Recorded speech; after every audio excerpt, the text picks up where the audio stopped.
this is a byproduct of not being focused on the art of leadership, on the art of building a culture. It pisses me off because there is a way around this. And if you do it right, all these numbers will change. And it's not that tough. We have a new buzzword in the internet verse. Yeah. I love that internet verse. Yeah. Yes. The Great Detachment. Mm. Gallup did a study recently and called it the Great Detachment, Why Employees Feel Stuck. Yep. And, I know we have talked about this at length without using that particular buzzword, the Great Detachment. Right. It says here, many workers aren't happy with their jobs and their limited options to find a new one are contributing to an era Gallup is calling the Great Detachment. The share of Americans watching for or actively seeking new jobs has now ticked up to 51%. This was published in December of 2024, by the way, early December. Right. That 51% compared with 45% in 2020, people looking for jobs. Yeah. Happiness at work has eroded. It says just 18% are extremely satisfied with their jobs, down from 26% pre-pandemic. By the way, both of those are really horrible numbers. Oh, yeah. 26% happy at your job. Boy, that's a horrible figure. Yeah. Right. And we are spiraling in the wrong direction. So I want to kick this off to you to see what you think is at work here. So go for it. Yeah. Well, I think it comes down to a couple of things. On the individual side, we'll go with life first, then business. Yeah. On the life side, it's people aren't connected to their purpose. And it all comes down to that. You've heard me say my catchphrase that a life with purpose is a life worth living. Yeah. And I truly believe that. I believe that there are people walking around in a daze because they don't really have a purpose. They are not living their true purpose. And that's the byproduct of what we just saw here. We got the happiness report. I read those all the time. Of course, so I study, right? And then you've got the fact that they're looking over their shoulder. Half of the employees are looking over the shoulder. That's because they're not living their purpose. They're not feeling connected to a purpose, something greater than themselves. That's what everybody needs. Everybody needs that. It's a human need, right? You've got to be connected to something bigger than yourself. You've got to be part of a mission, a common vision. Those are all things that contribute to happiness and purpose. And believe it or not, it's not money, right? I've cited this Harvard report, right? The Harvard happiness report, that study, that's 1936. They followed those students. That's right. And still today, money is, I think, fifth on the list. Yeah.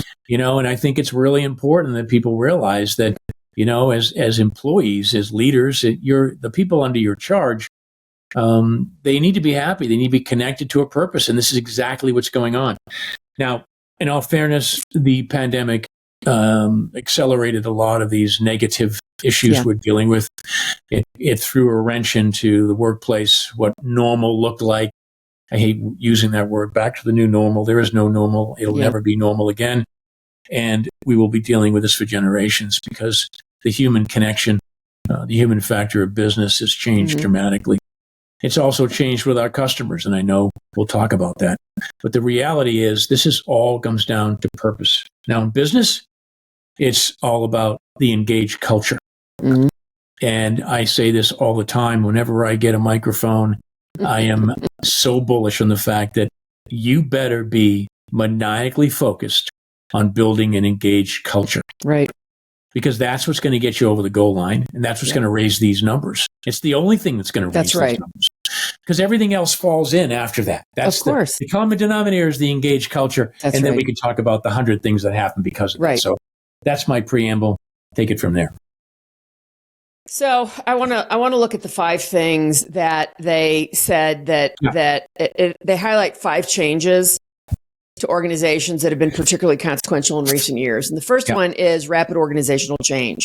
Yeah. You're saying 73% of people say their organization has experienced some level of disruptive change in the last year. Yeah. And the more disruption that people have experienced, right, the more likely they feel to be burned out. Yeah. Right. Further, as businesses adjust to fluctuating market, managers are reporting disruption from the restructuring of teams, 55%, and additional job responsibilities for employees at 69%. Yeah. While nearly half, 46%, report budget cuts. So consequently, many managers are tasked with stabilizing disrupted teams and onboarding new employees while navigating through this. Yikes. A lot going on. A lot going on. Yeah. So you've got people down in the trenches, right? Because, when you talk about managers reporting disruption, 55%, what level of companies, at what level is this happening? First line, second line, definitely. In larger companies, does it go up as high as third line? Maybe. Okay. But, these managers have enough on their plate. Now you're adding more. So now I've got people who aren't engaged. We've got to lay people off. I've got to hire new people. And they're like, I can only imagine their probably brain is smoking. Yeah. And, are they getting any support from their leaders? It's a difficult position because the speed of business is so fast right now. Right. I talk about that all the time, and it's so important to take a deep breath and look around, but it's hard to do that. We're trying to look at, and just preaching to the choir, but what I talk about. And it's like, we're all in cortisol. We're all fight or flight. Right. Most people are just trying to survive here. And, the only way we get out of that seesaw is that we activate ourselves, and we have everything we need. Yeah. And we do that as leaders, that we can activate those around us with success, right? And make sure we get the cortisol out of there, and we get endorphins going, and we get dopamine, and we get oxytocin, and the right chemicals that foster an engaged culture and love in the workplace, and all these things I talk about. It's, if you have all that, you're not going to have 50% of your employees looking over their shoulder trying to find another job. Yeah. It's not that tough. Right. It's, you just need to be committed to the art of leadership, not just the science. And I say this a lot. And this is what it's all about. And that's what I speak about. That's why people are bringing me in. CEOs are bringing me in, because they need to figure out, how do they do the art of leadership? They know how to say the science. Where's the deal? Where are the numbers? Get this done. Here's the project. It's not on time, blah, blah, blah. That's the science. We get it. You have to have that. But if you don't have the art on the other side of the coin, this is what happens. This is a byproduct of not being focused on the art of leadership, on the art of building a culture. It pisses me off, because there is a way around this. Yeah. And if you do it right, all these numbers will change. And it's not that tough. Yeah. It's not. Well, you're right. And this goes into what I say is, you talk about how the common denominator is the culture. Yeah. I would assert that yes, that's the case, but without proper effective communication, you'll never have it. Exactly. Right? So that's the art, part of the art of leadership, not the science of leadership. The art is teaching your leaders, all your leaders, regardless of what those titles are, how to communicate. Like people don't realize that the words they use land on someone else, not necessarily in such a positive way. And the person it lands on the person whose life it lands on, doesn't even necessarily consciously understand that. Right. They just know it doesn't feel good. That's correct. Right. I've talked about that. I talk about that in my roundtables. How these guys that I worked for, they just did not. Why was I a shitty manager? Because I didn't get anything from them to example or teach me how to be a great leader, how to communicate. They didn't teach me any of that. Yeah. I had to do that later on when I started my coaching training. Sure. Learn how to communicate effectively, Right. Okay. So the second thing on this list, hybrid and remote growing pains. Mm. You and I have talked about this almost at an exhaustive rate. Yeah. We're going to keep talking about it because clearly it's still a problem. So, hybrid is not as challenging as fully remote, right? Because at least hybrid people are in the office sometimes. Yeah. But this, I really believe, it says the physical distancing inherent to remote work can also create an emotional distance. I get that. The study shows that fully remote workers are consistently less connected to their organization's mission or purpose. No shit. Yeah, right. Duh. I mean, this goes back to everything I think we just talked about. Why are you not, if you're going to have a remote workforce, you as whoever the leader is of whatever team, it is your responsibility to get these people together, get your whole team together. Yeah. Let's all have lunch together. Yes. On Zoom. I don't care. Yeah. Whatever that is, to bond a little bit, and do that maybe once every couple of weeks. I mean, or maybe it's, you've got a remote team. Some people are in completely different time zones. So, they're having cocktail hour while you're having breakfast, whatever that is. Yeah. I don't care. Yeah. Make the effort to engage people. I mean, so I got a few stories if you'll indulge me. Yeah, sure. Of course. So, there's my story and background where I had to lead UK and Ireland for a $1 billion software company. And I did that through COVID. Yeah. Completely. 2 years through COVID. And I tell you, I had to do it over Zoom as an American, didn't know anybody.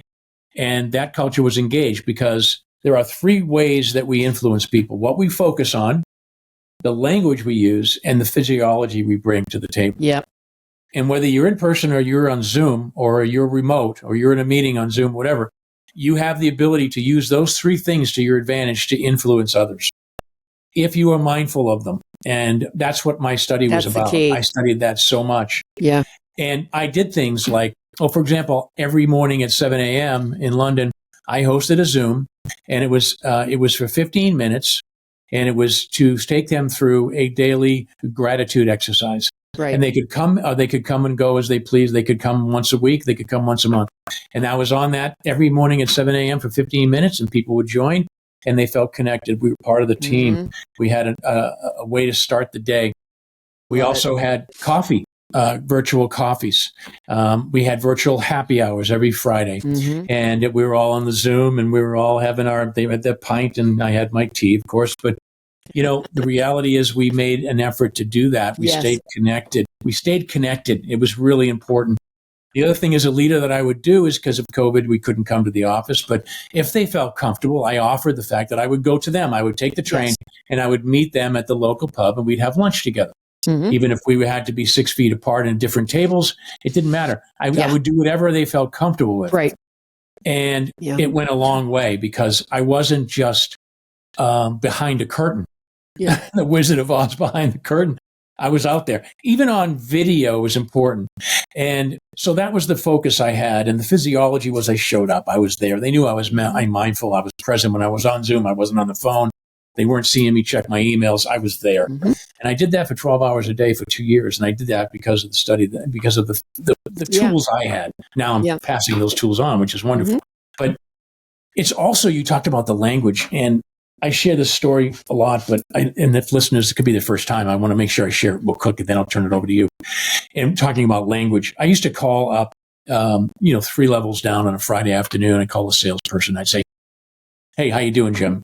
And Jim would just rattle off how great he's doing for the company, the forecast, his pipeline. I love it. Yeah, here's what I'm doing. Which isn't really the answer you want. Here's how many customers he gave me all the answers I needed, right?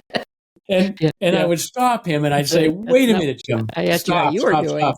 That's not why I called." Yeah. He goes, "Oh, is everything okay?" I go, "Everything's wonderful, mate. I called to tell you I appreciate you." Yeah. Yeah. And I just wanted you to know that. I know you're working hard, and let me know if I can do anything to help. Well, it was crickets for every one of those calls was crickets for a few seconds. Yeah. But then, because I studied and I know the science behind it, I could hear the breath. And I could feel the state change. And what they didn't know was they were releasing oxytocin, the love hormone. And now they felt belonged. They felt loved. They felt appreciated. Yeah. It's not that hard.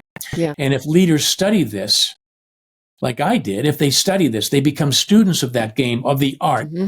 Little things like that make a huge difference. Now, when I hung up the phone, how engaged do you think Jim was for the rest of the day?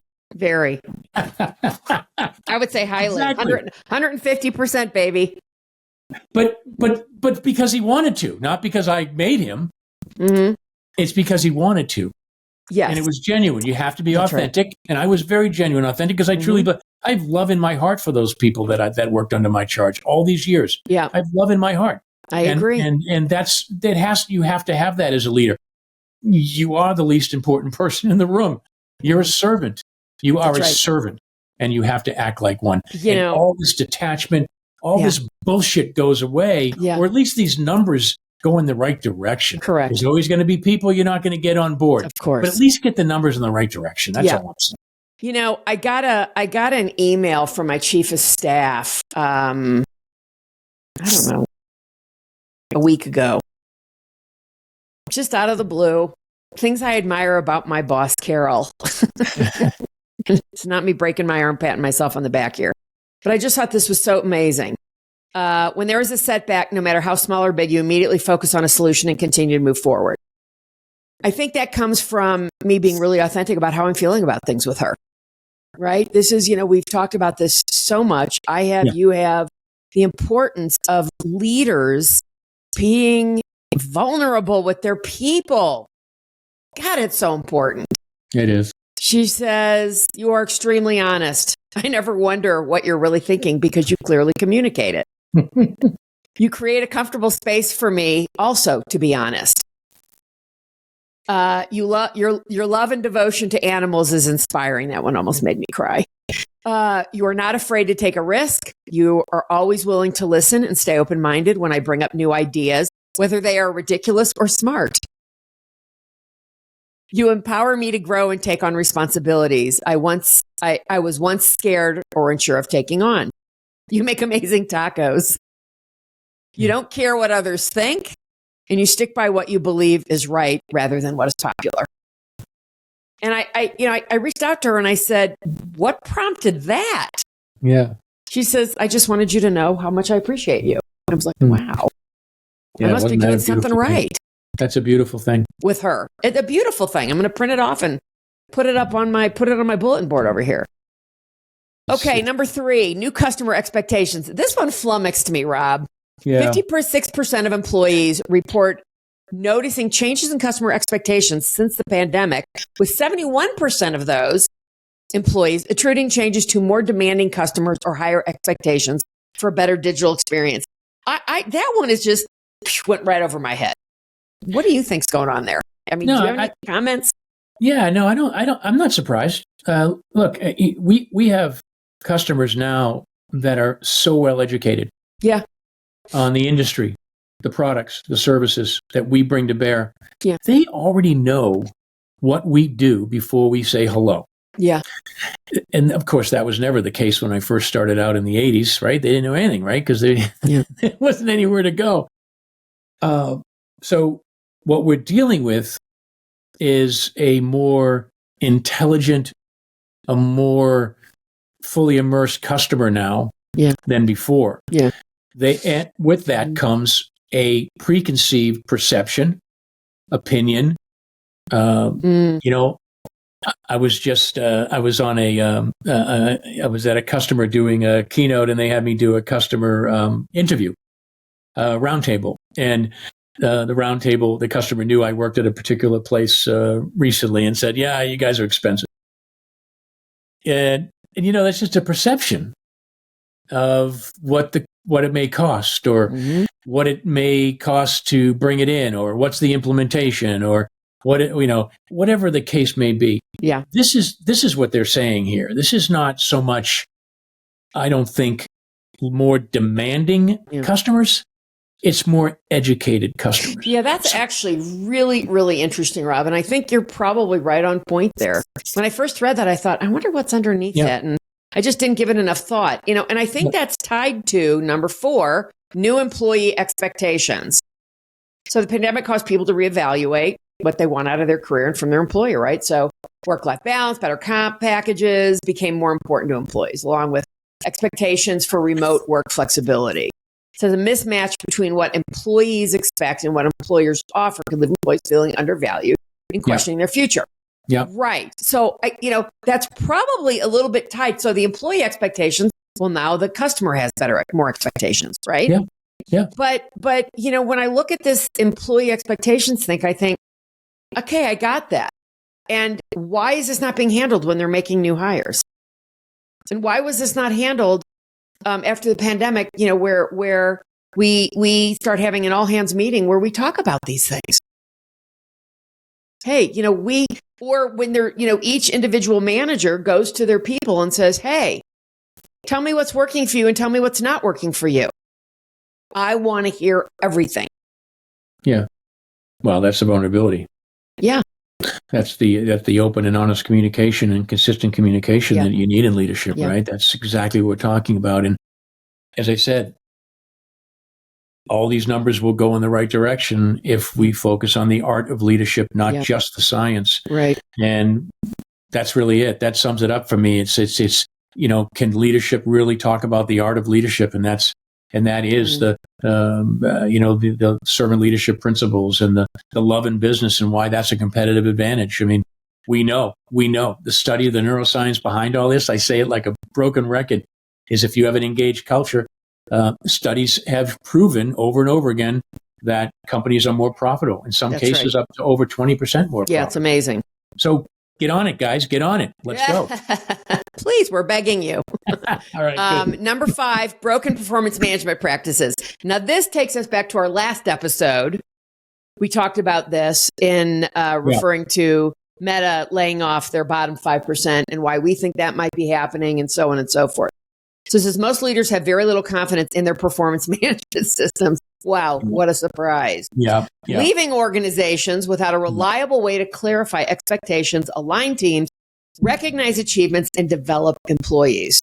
Yeah. God damn, we talk about this all the time. All the time. All the time. Why are we just reading about this now? I mean, this is your world, right? I mean, I want to get down on my hands and knees and beg people. I'm begging you, please stop the insanity. Yeah.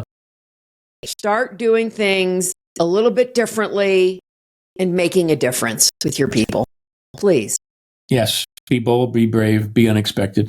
I was thinking this morning about, when I go into clients and work aside the CEO in a fractional capacity, I can't just, what I do is not one size fits all. It depends. Right. So, when we put together a structure to help a CEO, for example, to have better, where your leaders, we now know, the CEO can now know, have a better handle on what their leaders are up to and doing. That's different for everybody. It depends on the size of your organization. Depends on how you prefer to communicate. It depends on what's most effective in communicating. What to put in place that works for your organization. Yeah. Right? There is just no, and I think part of the problem, Rob, is that there's so many one-size-fits-all solutions being sold. Yeah. Yeah, that could be it. That could be it. I mean, I think this has been an issue for a long time. Yeah, it has. And we're certainly not going to solve it here, but well, I'd love to hear comments. I'd love to have people, comment, reach out to us. So how are you doing it? How are you doing it? How are you doing it well?